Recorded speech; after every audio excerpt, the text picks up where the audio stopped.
प्यारे बच्चों, सुप्रभात। आज हम करेंगे सीरीज के फुल पाठ। पहले हमने कर लिया था, आज हम करेंगे उससे आगे। हमने पिछली वीडियो में दो बातें पढ़ी थी। पहली ये थी कि सीरीज जो फूल है उसकी डाल कमज़ोर होती है, फूल कोमल होता है।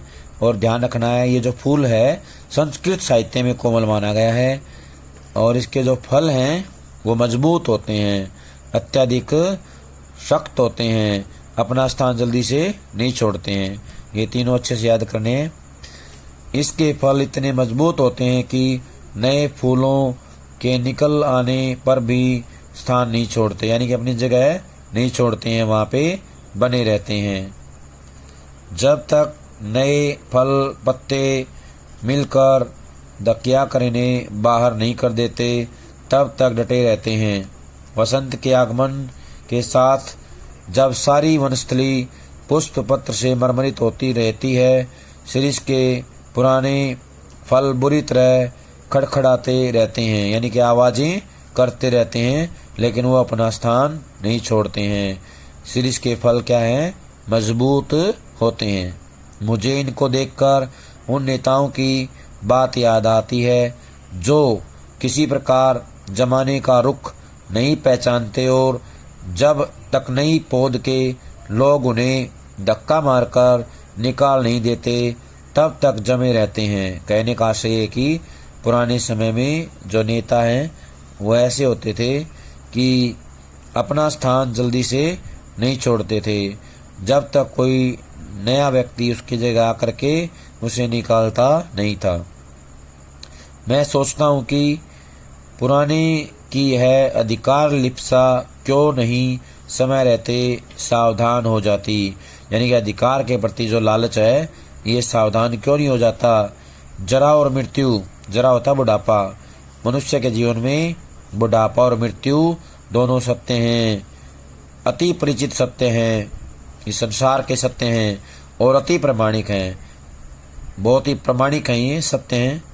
तुलसीदास ने अफसोस के साथ इनकी सच्चाई पर मुहर लगाई थी। दरा को प्रमाण तुलसी जो फरासो जरा जो बरासो बुताना। तुलसीदास कहते हैं कि जो फलता है वो जड़ता है और जो जल गया है वो नष्ट हो जाता है। कहने का आशय है कि किसी का अस्तित्व सदा के लिए नहीं है। मैं सीरीज के फूलों को देखकर कहता हूँ कि क्यों नहीं फलते ही समझ लेते बाबा की जड़ना निश्चित है। कहने का आशय है कि जो चीज़ बनी है वो मिटेगी, जो फलित हो गई है वो जड़ेगी, फल फूल गया है वो जड़ेगा। सुनता कौन है? महाकाल देवता सपासप कोड़े चला रहे हैं। सपासप होता लगातार, क्या होता है? लगातार एक के बाद एक कोड़े चलाए जा रहे हैं। जीर्ण और दुर्बल झड़ रहे हैं। जीर्ण तो पुराने कमजोर, जो पुराने हो गए हैं कमजोर हो गए हैं वो झड़ रहे हैं। जिनमें प्राण कण थोड़ा सा भी ऊर्ध्वमुखी है, ऊर्ध्वमुखी होता है ऊपर की ओर, जिनमें प्राण थोड़े बहुत ऊपर की ओर हैं वे टिक जाते हैं, यानी कि संसार में बने रहते हैं। दुरंत प्राणधारा और सर्वव्यापक कालाग्नि का संघर्ष निरंतर चलता रहता है। सर्वव्यापक होता है हर जगह विद्यमान, कालाग्नि होता है काल, प्राणधारा होता है जीवन, दुरंत होता है का विनाश न उसके। ऐसी प्राणधारा जो हर जगह व्याप्त है, मृत्यु का भी जो है संघर्ष चलता है। सर्वव्यापक होता है हर जगह, कालाग्नि मृत्यु या काल देवता का संघर्ष निरंतर चलता रहता है। मूर्ख समझते हैं कि जहाँ बने हैं वहीं देर तक बने रहें तो काल देवता की आँख बचा जाएंगे। बोले हैं वे, हिलते डुलते रहो, स्थान बदलते रहो, आगे की ओर मुंह किए रहो तो कोड़े की मार से बच भी सकते हो, जमे की मरे। कहने का मतलब ये है कि अगर हम एक स्थान पर रुक गए, एक स्थान पर खड़े रहेंगे तो हमारा मरना निश्चित है। इसलिए हमें हिलते डुलते रहना चाहिए, चलते फिरते रहना चाहिए।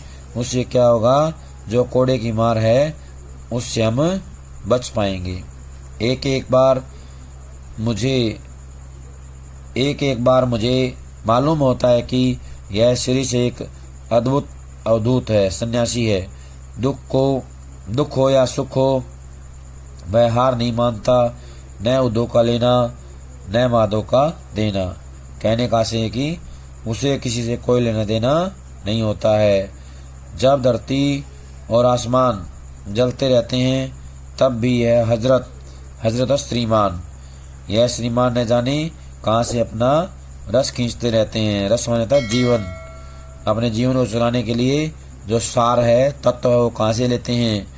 मौज में आठों याम मस्त रहते हैं, यानी कि अपनी मस्ती में हर समय मस्त रहते हैं।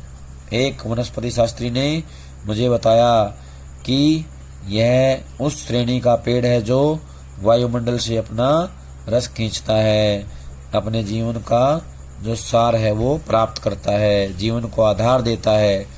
जरूर खींचता होगा, नहीं तो भयंकर लू के समय इतने कोमल तंतुजाल और ऐसे सुकुमार केसर को कैसे उगा पाता या उगा सकता था। अवधूतों के मुंह से ही संसार की सबसे सरस रचनाएं निकली हैं। कबीर बहुत कुछ इस शिरीष के समान ही थे, मस्त और बेपरवाह, पर सरस और मादक। कालिदास भी जरूर अनासक्त योगी रहे होंगे। शिरीष के फूल फकड़ाना मस्ती से ही उपज सकते हैं और मेघदूत का काव्य उसी प्रकार के अनासक्त अनाविल उन्मुक्त हृदय में उमड़ सकता है। अनासक्त होता है जो निर्लिप्त है, यानी किसी में कोई लिप्त नहीं है, आसक्ति नहीं है। वो क्या होता है? अनासक्त होता है जो किसी में लगाव नहीं रखता है, निर्लिप्त है, वो होता है हमारा अनासक्त। अनाविल होता है स्वच्छ, उन्मुक्त होता है आजाद, हृदय होता है मन। स्वच्छ मन से जो है उमड़ सकता है, इधर उधर आ जा सकता है। जो कभी अनासक्त नहीं रह सका, जो फक्कड़ नहीं बन सका, जो किए कराए का लेखा जोखा मिलाने में उलझ गया, वह भी क्या कवि है।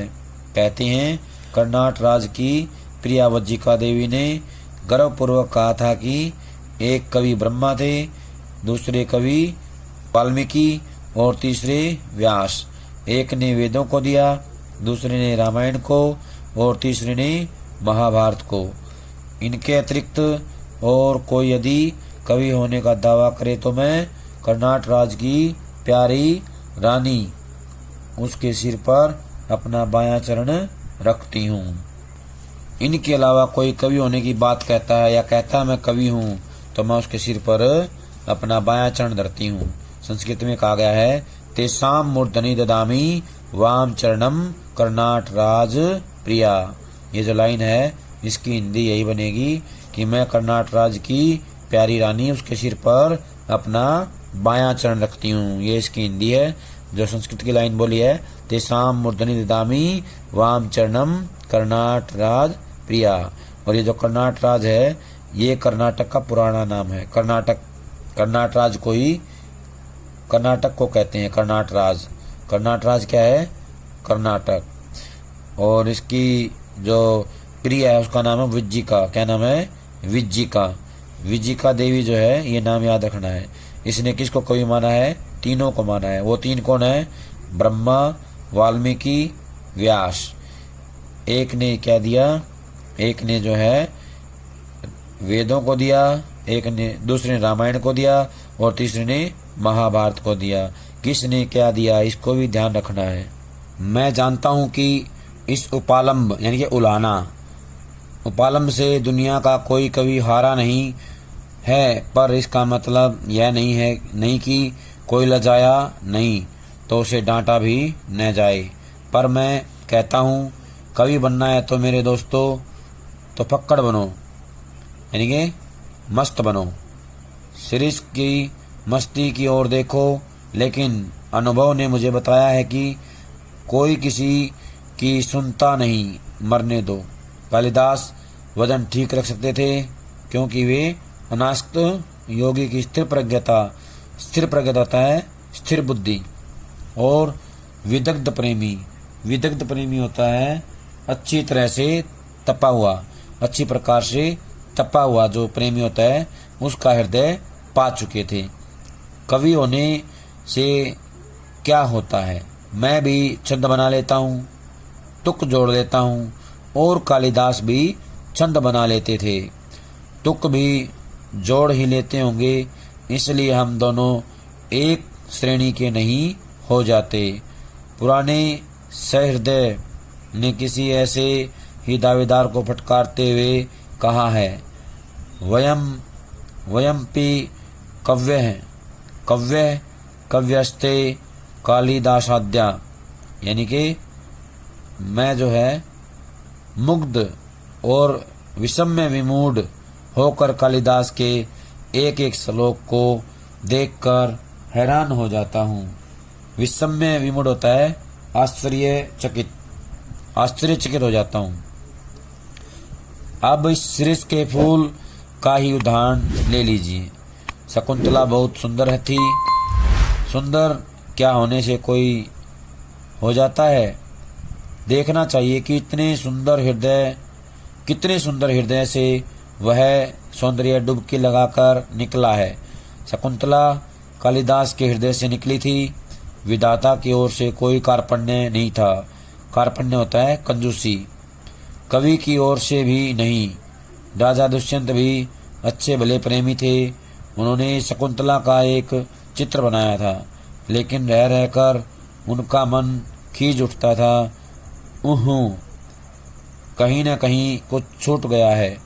बड़ी देर के बाद उन्हें समझ आया कि शकुंतला के कानों में वे उस शीर्ष के फूल को देना भूल गए हैं, जिसके केसर कंठस्थल तक लटके हुए थे, यानी गालों तक लटके हुए थे। इसका मतलब होता है कंठस्थल गालों तक। और रह गया है शरचंद्र की किरणों के समान कोमल और मृणाल का हार। शरचंद्र होता है सर्दी के चंद्रमा की किरणें। क्या होता है? सर्दी के चंद्रमा की किरणें। सर्दी ऋतु का जो चंद्रमा होता है उसकी जो किरणें हैं उसको बोलते हैं शरचंद्र। क्या बोलते हैं? शरचंद्र। शुभ्र होता है सफेद। क्या होता है? सफेद। मृणाल होता है कमलनाल। क्या होता है मृणाल? कमलनाल। कमलनाल का हार। कालिदास सौंदर्य के बाह्य आवरण को भेद कर उसके भीतर तक पहुंच सकते थे। बाह्य होता है बाहरी, आवरण होता है घेरा। बाहरी घेरे को पार करके आगे जा सकते थे। दुख हो कि सुख, वे अपना भावरस उस अनासक्त कृपिवल की भांति, कृपिल होता किसान, खींच लेते थे जो निर्दलित इक्षुदंड से रस निकाल लेता है। इक्षुदंड होता है गन्ना, गन्ने से रस निकाल लेता है। उसको पूरी तरह से रगड़कर, पूरी तरह से उसको कुचल कर रस निकालता है। ठीक वैसे ही अच्छी तरह से निचोड़ लेना। निर्दलित होता है निचोड़ लेना, निर्दलित निचोड़ना पूरी तरह से गन्ने को। कालिदास महान थे क्योंकि वे अनासक्त रह सके थे। कुछ इसी श्रेणी की अनासक्ति आधुनिक हिंदी कवि सुमित्रानंदन पंत में है। कविवर रविंद्रनाथ में यह अनासक्ति थी।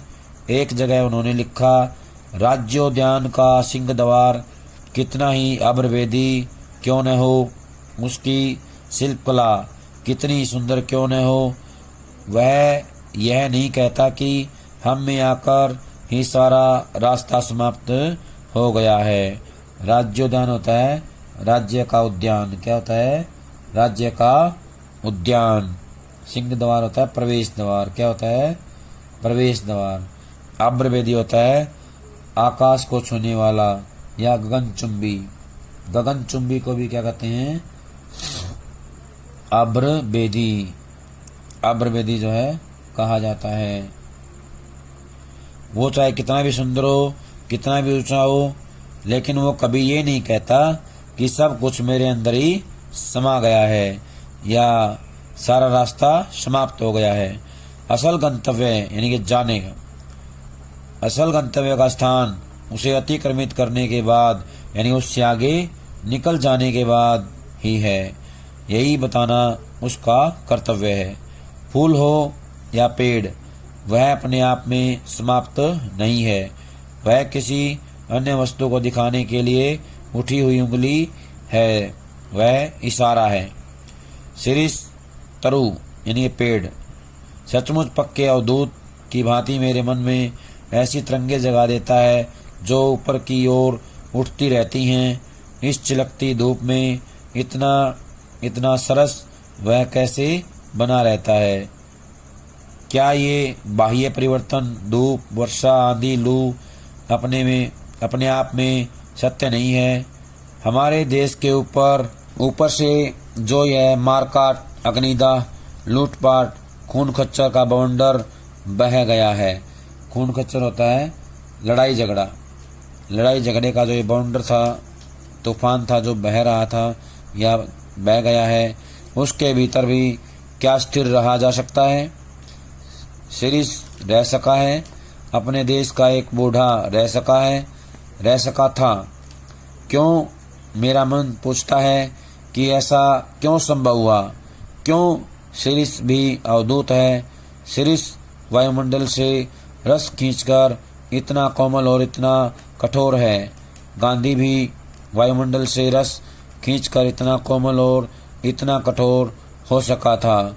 मैं जब शिरीष की ओर देखता हूँ तब हुक उठती है, हाय वह अवधूत आज कहाँ है? हुक होता है वेदना, पीड़ा।